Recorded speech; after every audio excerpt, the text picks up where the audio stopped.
In all the expressions of human consciousness, perhaps dreams is the most misunderstood and certainly the least investigated. And yet the history of dreaming and the traditions that we associate with dreaming go back for thousands of years.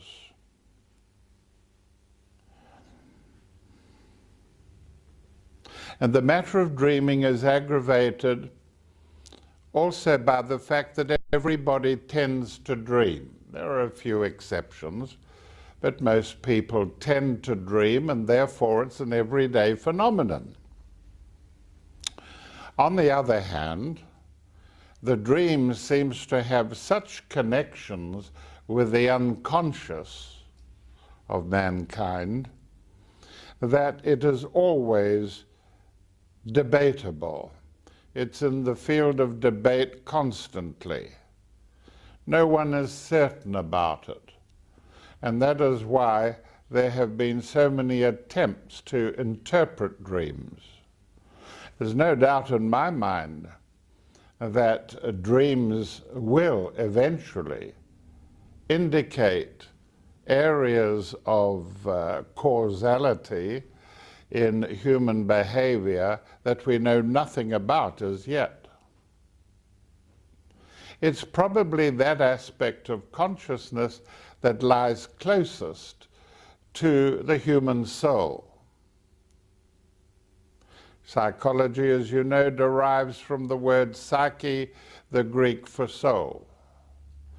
And there have been many psychologists who have complained that psychology should be the study of the soul, and yet you never hear the word soul mentioned in it.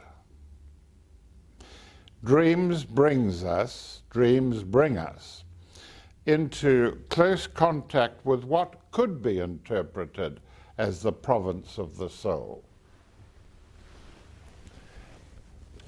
There's waking consciousness.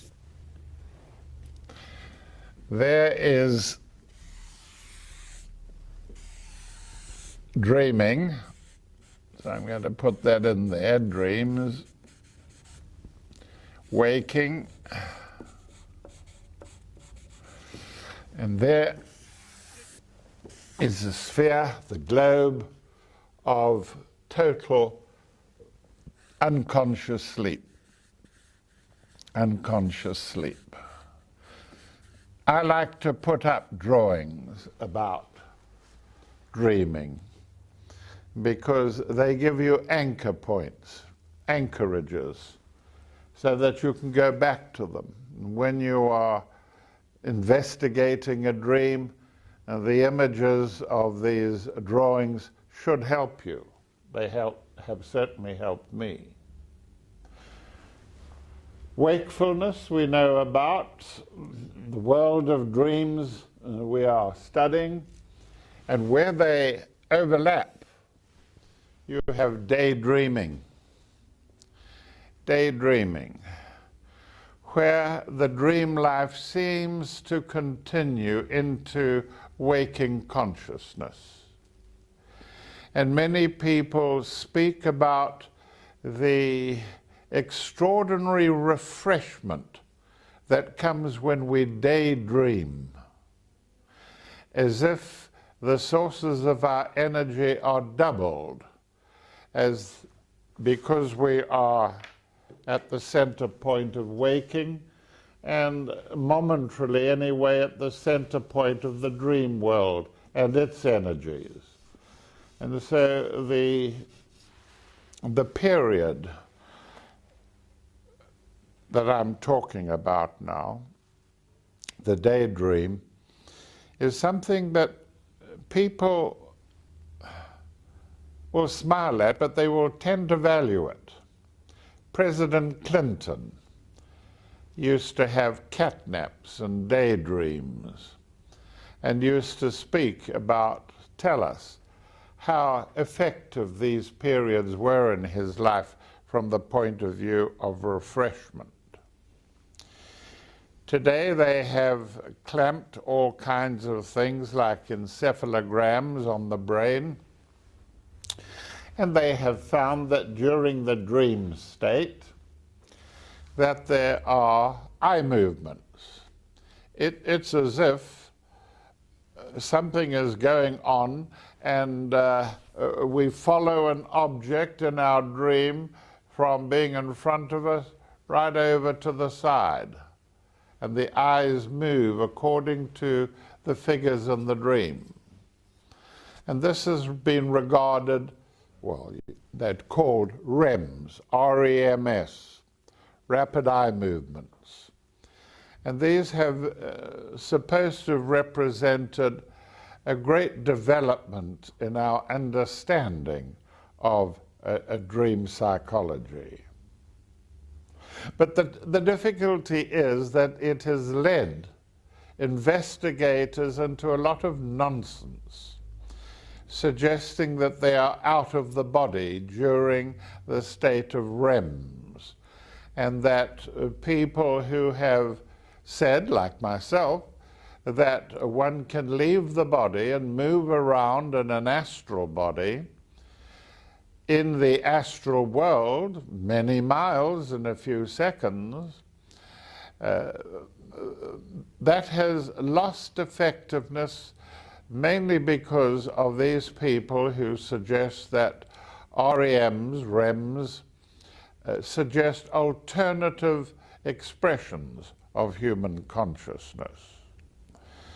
And so straight away we see that we're involved in a huge field, a broad field. And we say that there is the immense unconscious of ourselves and, of course, of mankind, and that somehow or the other the unconscious contributes to the dream life. The instincts, the habits, the opinions that our species have held for centuries and centuries somehow have become recorded or deposited in the great concept of the unconscious. And therefore there is equally a donation of its content somehow to daydreaming. The ancients used to regard very highly, especially the Greeks, those virgins, if possible, who were therefore unlikely to become prey to the opinions of their lovers. Virgins would have the ability to look into the future through the state of daydreaming. But we have to be very careful about daydreaming. We must be careful that people who are daydreaming are not quietly going psychotic, that the daydreaming is so vivid for them that they think it's reality. Daydreaming and psychosis. And we all know who Virginia Woolf is. She was the greatest of the modern women writers. And she devoted some of her works to a concept of consciousness as being a flow of ideas, images, dreams, which many of us embrace for most of our day. We're not always involved in talking to each other or writing things down or answering the telephone.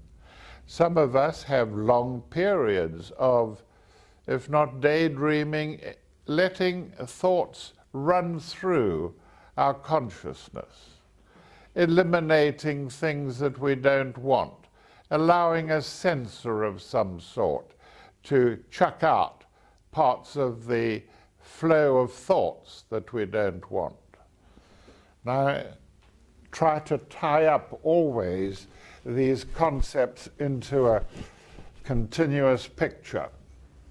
And I talk about, if we sit in meditation, I talk about the fact that we generate 12,000 thoughts a day, 12,500 thoughts a day, and then we go to sleep, and then there are periods between sleeping and waking which are sensitive, the hypnagogic state and the hypnopompic state.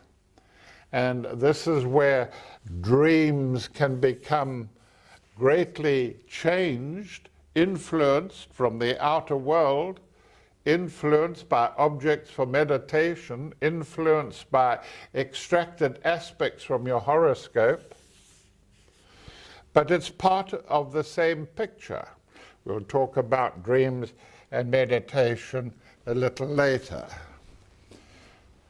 No wonder then that it is such a difficult field to describe. And it's no good just talking about Freud's view of dreams and talking talking Jung's interpretation of dreams. We're 1,000 years in development of consciousness since Jung existed and Freud. Things have changed enormously. Enormously, in sport, in other forms of entertainment, in nutrition, in medicine, in just about everything. Changes have been immense. I'm a person who has given 60 years of his life looking at this esoteric field that underlies the dream life, that underlies meditation, that underlies the production of phenomena. And fairly recently, in the last 10 years, since we have become aware of a population explosion on the earth, 6 billion people now, and when I was a kid it was 2 million, that's an increase of 3 times as many in the population. Things have changed. As I have to shout it from the rooftops. If we do possess an astral body that slowly integrates up until the time we are 17 and 18 and then matures and produces dreams and color and so on, if that is true, then the demand for astral material to form a body, the requirement of astral energy to energize it and motivate the body of emotion and affect is tremendous because the population has increased. Where is it coming from? And the answer to that is we are using up the resources of the astral world. Huge areas of the astral world, of course, 500 years ago, were devoted to the religions. In the astral world, you could see cathedral spires that you could project to, and the different religions had their expressions in the astral world. But since then, we've had the Industrial Revolution. We've had the huge shift towards science. And all kinds of things have developed, like universities, with powerful thinking minds.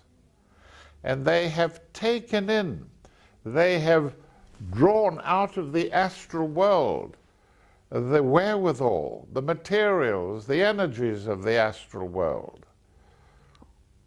And so the old visions that the religions used to have of devotional themes in the astral world, angels with wings, cherubims, organ music, and all the other paraphernalia, they have begun to disappear altogether in the astral world. And instead you have the icons of the modern age, the modern era. And people like scientific fiction writers are people who have tremendous power in the astral world today and access to large volumes and areas of it. And why am I pointing this out? I'm pointing it out to show that we have to think again about life after death. Is it really true today, year 2003, is it really true today to say that when we die we slip out of the physical body and in the astral form find our niche in the astral world according to our vibrations and what they were when we lived? There's no necessity for that. We can draw immediately on the astral energies that have been introduced into society where there is such a huge increase of population. The demand for affect, the demand for emotional expression goes on and on and on and increases every day. Television alone may introduce you to 3 or 4 murders in one night. May be able to give you some of the best classical music from the Albert Hall.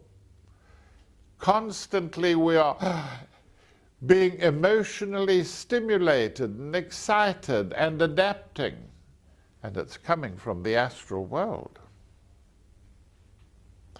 And so in the field of the esoteric, and I am thinking of dreams here tonight, totally new attitudes are required in order to comprehend the mechanisms of what we call dreaming.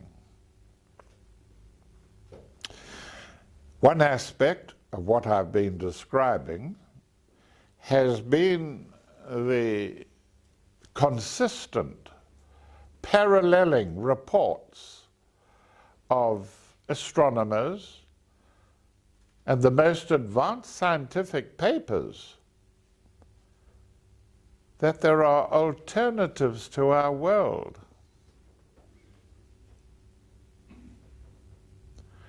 That indeed, although we have come to know something about our universe, although we have accepted the concept of the Big Bang, and we have ourselves emerged from the Big Bang, and we have human bodies, and in the human body we have the human eye, which is now able, by virtue of scientific discovery, able to observe features of the Big Bang that caused us. And the kind of people that have looked at this and developed it, the scientists, the astronomers, are beginning to say, hey, this universe that we now have begun to encompass and grasp, this universe is not the only one. It's not the only universe, and even if it were, what houses it? What contains the universe? Is there some sort of housing for it? Can we conceive of a house with a roof, with a universe inside, or walls around it? It's much harder to conceive of how the universe is contained than to conceive of its extent. And so there is a large number, there are large numbers of scientists, psychologists, doctors, who are beginning to say the universe is infinite. That our universe is just part of the whole pattern, that there are other universes. And of course, Alice Bailey talked about multi-universes. And it's no shock to us, because Theosophy has always said man is millions and millions and millions of years old. And if you study the ancient Hindu concepts, for instance, you find that the Hindus themselves talk about a very, very ancient origin to man, to mankind. Yes, we've been on this planet for 2 or 3 or 4 or 5 or 10 million years, but is this all that humanity has experienced just on this planet? Not on your Nelly is that true. Mankind is very old. Some of the deepest religions say that humanity is not a developing entity suggested in the greatest idea science has ever believed created, and that was evolution. Humanity is not just a product of evolution according to ancient wisdom, but humanity has always existed since the first day of our concept of the universe or the multi-universe. In other words, humanity is a principle of the universe. Now that is a very, very great step to have to accept into our awareness. Not just that humanity may be old, and if the universe is 20 billion years old, that humanity is 20 billion years, and what on earth did humanity do in the other 18 billion years? Yes, we are old. And so out of that concept of mankind being a principle, in other words, that our bodies are more or less not static, never static, always in a state of dynamic movement, that our bodies may have a single entity at the center of them, which they copy. We are holograms of a central holographic figure, which is called in ancient wisdom the Atman. Atman, A-T-M-A-N, the Atman. And you see it's hopeless poking away, investigating dreams if you are ignoring the deep causal factors. And when you begin to accept what science is now teaching and what Theosophy has taught for a long time, that the universe is infinite, then you're looking at extraordinary factors involved which present themselves in dreams as well, because we are reflectors. Our dreams are reflections of our age of humanity, what has happened in the past, not just on this planet, but elsewhere in other universes. And the reason why I have myself, in the last 10 years, had to shift in thought, not just to expand, as we all try to do, expand our awareness, but to shift, is because of the reality that has hit me. We all lose relatives, friends. We are bereaved. And I lost a brother 4 or 5 years ago, died of cancer, naughty boy, would smoke. died of cancer of the lungs. And of course I was interested as an esoteric person that I want to know what's happened to my brother. And so part of my exertions in the esoteric was to see where he was. I believe in immortality. I believe in reincarnation. I believe reincarnation is just one of the mechanisms that enables the concept of immortality to exist. That we are born again and again and again in this particular universe and maybe in another universe. And I had several experiences associated with my brother that shook me to the roots. He was there, suddenly, unexpectedly. I was in, I thought, the astral world or maybe the mental plane, but he was there and I was talking to him, and it was my brother. You could crucify me. You could do what you liked to me. It was my brother that was talking back to me in the straightest, ordinary way, as if nothing had ever happened of consequence in the past. He was going off to Peru to investigate something. And he had slightly changed his clothes, his garments that he was wearing, suggesting a Peruvian flair. And when I came out of it, I said to myself, that's not an astral experience. That's not me just meeting somebody in the astral world and saying, hello, do you know that you're dead?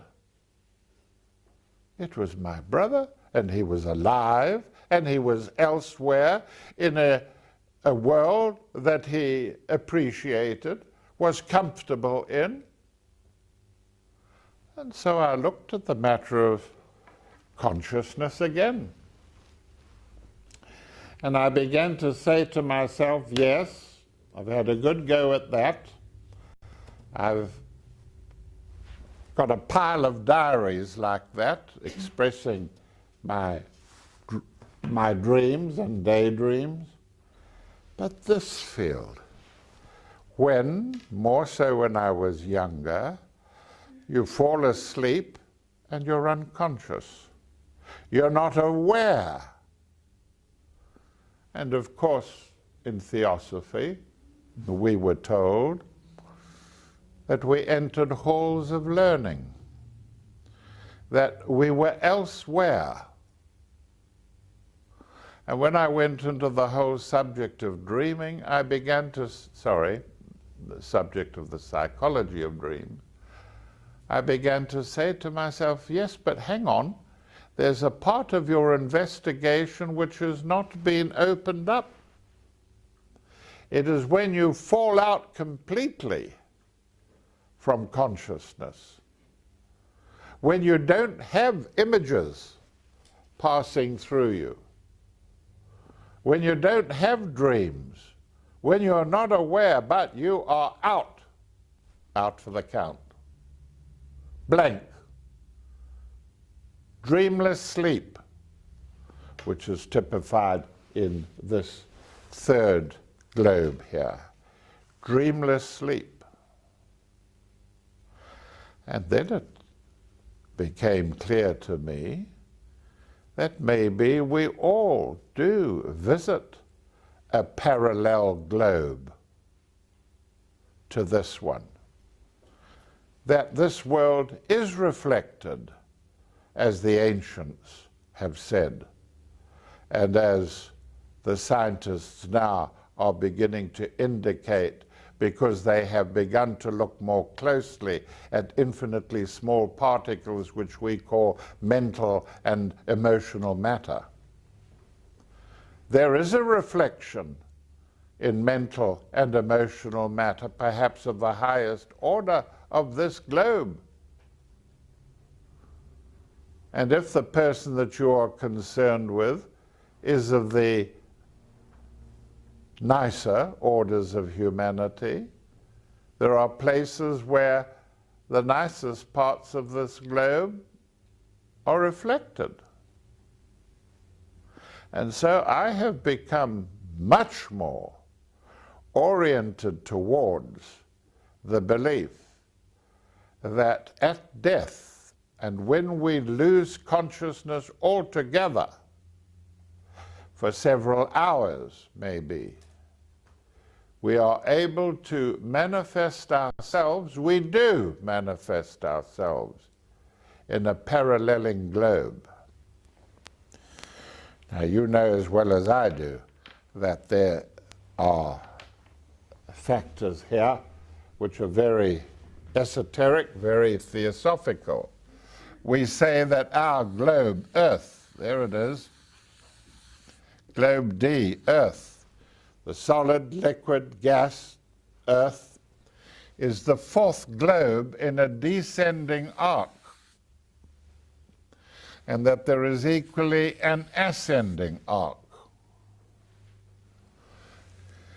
And so there is a globe of very high quantum states, infinitely small particles.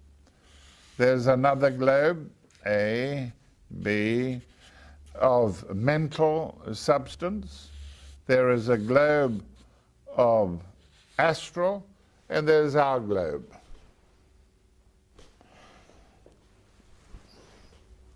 Perhaps I mustn't rush this because it's so important. If we had the technical capacity, we should be able to reach a state when we can look back at Napoleonic times on the planet. We have only to catch, to trap the visual throw-offs of this planet back 150 years or 200 years. And 200 years ago, when the Napoleonic era was going on, its coloration, its visual structure was perceptible from outside our planet.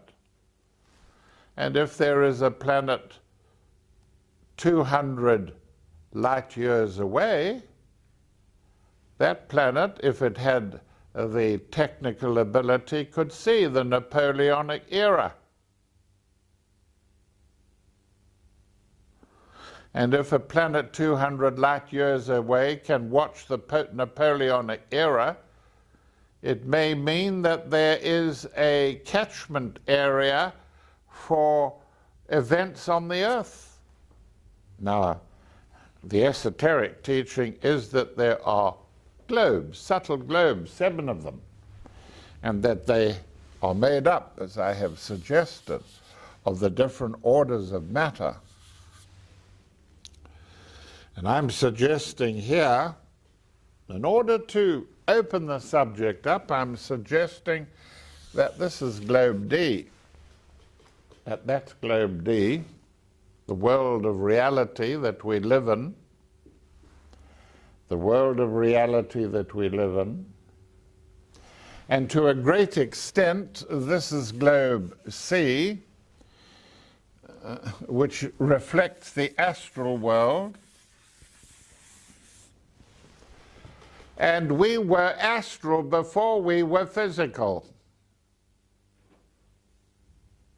And you can't run away from that. Originally, mental substance clustering around information, and then taking on astral expression, and then finally physical expression. And most of our dream life is almost certainly tinged with emotional structure, astral structure. And so this may go into the daydreams, the emotional, the affect part of it. And then there is this area here where we lose consciousness altogether. And I'm suggesting that just as astral material can be put into subplanes, the solid astral subplane, the liquid astral subplane, the gaseous astral subplane, and so on, 7 of them. These are the higher astral regions where people who are devoted to classical music and to higher mathematics and so on would tend to accumulate or reside, as it were, and those below that in consciousness in the lower subplanes of astral dream life. So too, when we black out, when we become unconscious and sleep, we enter into a globe, probably one of these, if not E or F or G, but they are expressed here in their own planes, and somewhere here I was able to meet my brother and talk to him in reality. Now, if there is an expression, a visual expression of the Napoleonic era, 200 light years out in space,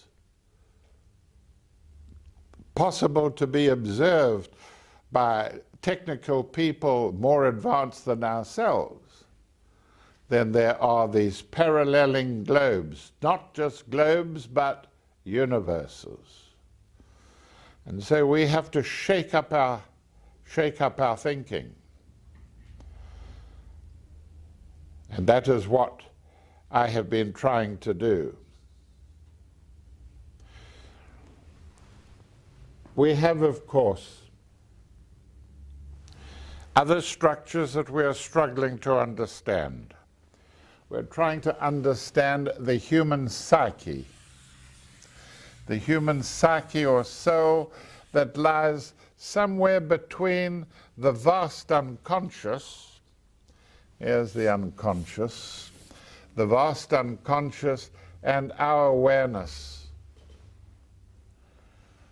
When we dream, there's no doubt about it that the dream is taking in something of the psyche, which itself is an expression of the unconscious, and we are learning more about our psyche. And when we remember the dream, we take it into our waking consciousness, and we are practicing psychosynthesis. We are taking part of the dream, which is out of the psyche, into our consciousness. And in order to do that and to make it easier, we kick out, we throw out parts of our consciousness that are unworthy of us. And that's the basis of psychosynthesis, Robert Assagioli's psychosynthesis. And so the dream has this tremendously important factor. And remembering dreams and recalling dreams is accelerated, emphasized through keeping a dream diary. I won't give a consultation to anyone unless they can show me, they can assure me they are keeping a spiritual diary.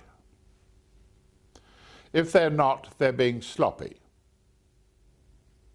They're being sloppy because they are ignoring, perhaps because it is not sufficiently romantic enough, they are ignoring an important part of spiritual development.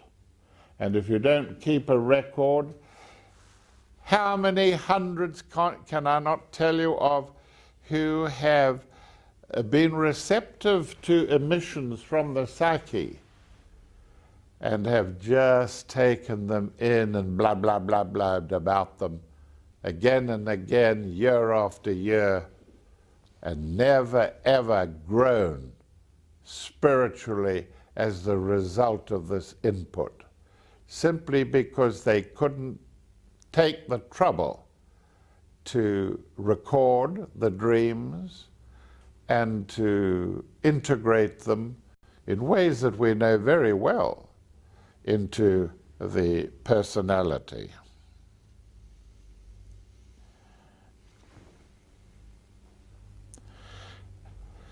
As I have always said,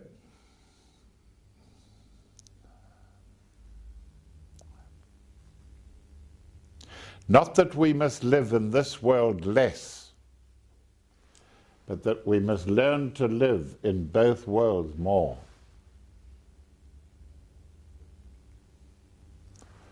Not that we should live in this world less, but that we should learn to live in both worlds more. When we do meditate, if you like, we forcefully, I don't like to use the word, we forcefully draw in, through being successful in meditation, we deposit in these globes. We deposit in globes that we're going to inhabit somehow, somewhere in the future. And I think it is the most exciting and most romantic factor of development in this new century that blank sleep states may possibly be, in my opinion, certainly be. Blank sleep states are when we enter parallel worlds, which means not like the astral, where everything depends on the development of your astral body, the main part of which you drew from your mother at birth, and a structure that constantly needs refashioning and disciplining and so on in order to be aware of what's going on in there. No, a parallel universe, a reflected universe of this one, which we have grown up in. In this globe, we have grown up in it. If you go into the astral world, you have to learn all sorts of things. That's what Pisces the fishes meant to the Galilean master. Draw the fish on the ground, they were saying, you go into the astral world, you have come out of the water of the emotions, and you are going into another world. And a fish out of water is not happy in another world, in this world. But if there are parallel globes, then all kinds of things might be implied. It might be implied then that here, this globe, which is a parallel of the earth, this globe is providing dreams that are meaningful and reflective of reality, or reality that lies ahead of us. Now you see why I put you through the torture of that drawing. May we take a few moments for question time? Anybody like to have a go over this? At me, of course.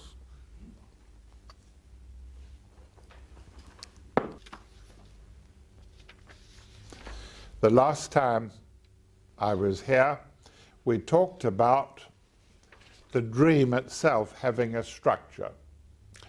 We talked about the fact that it had a nucleus. The dream had a nucleus of meaning.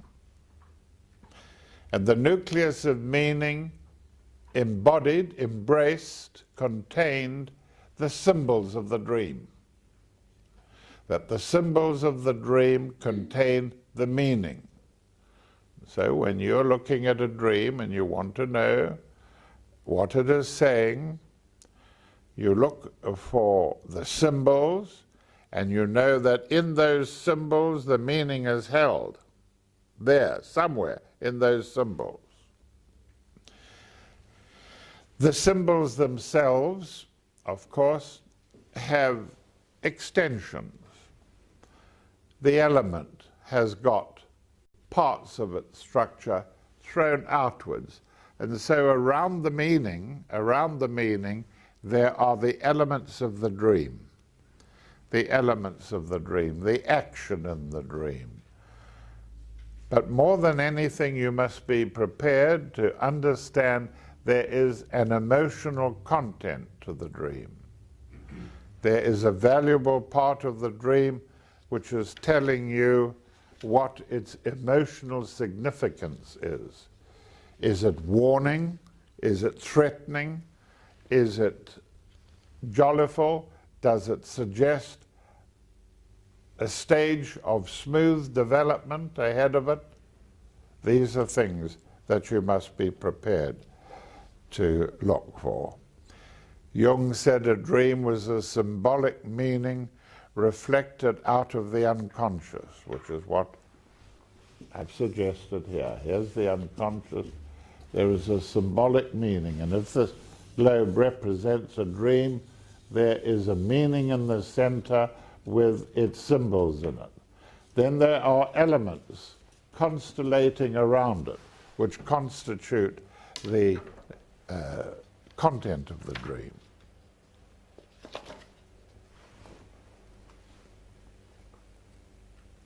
The symbol. What do we mean by a symbol? A symbol is an object that stands for or represents something else. A representative or substitute for some other idea. If I was to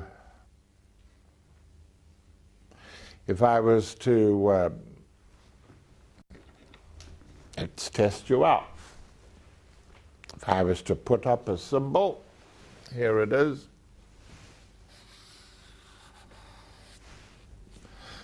If I was to put the symbol up like that, and I was to do that and that, what would that suggest to you as a symbol? It suggests stop, halt, now, right away, in time and in space and in affect, it's halting. No question about it. There's no argument about it. It has now become traditional. They don't need to write the word as they do. There.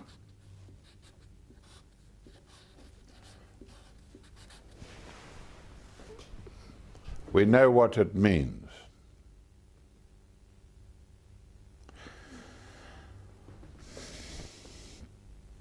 So that is a crude part of the dream that is associated with meaning. And if you've got that in a dream, it would suggest immediately to you there is some necessity for you to hold your horses. Don't go any further in whatever the other elements of the dream are trying to tell you or indicating to you.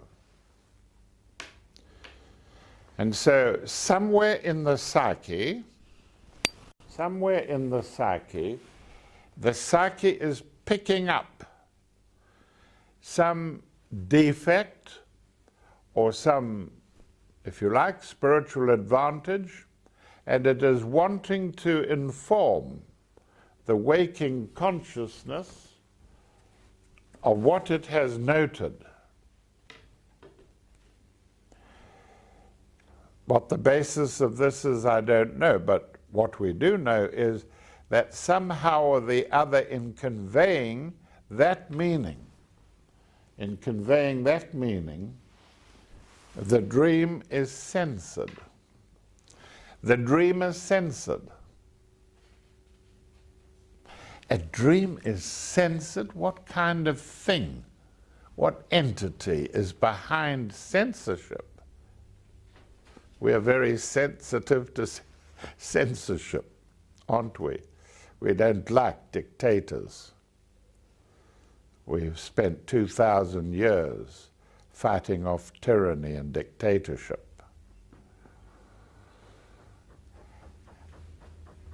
And so the suggestion here is that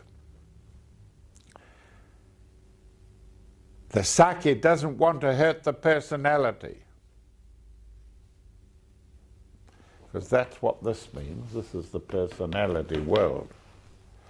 The psyche doesn't want to hurt it. And maybe it's developed through tradition handed down for hundreds of centuries. And so the psyche says, I'm not going to hand this down exactly as it is, bare and raw, and hurt this personality. I'm going to cover it up so that there is doubt, so that there is alternative, so that there are other possibilities and opinions suggested in the symbol. The symbol of stop there is fine.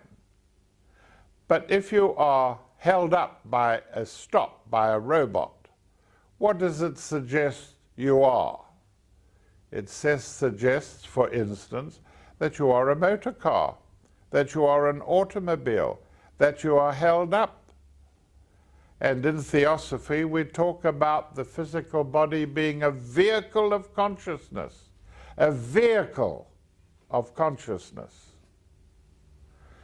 And from my experience in the last 40 years, certainly, in my experience, a depiction by the psyche of the personality being a motor car for the Westerner is one of the most powerful symbols of all.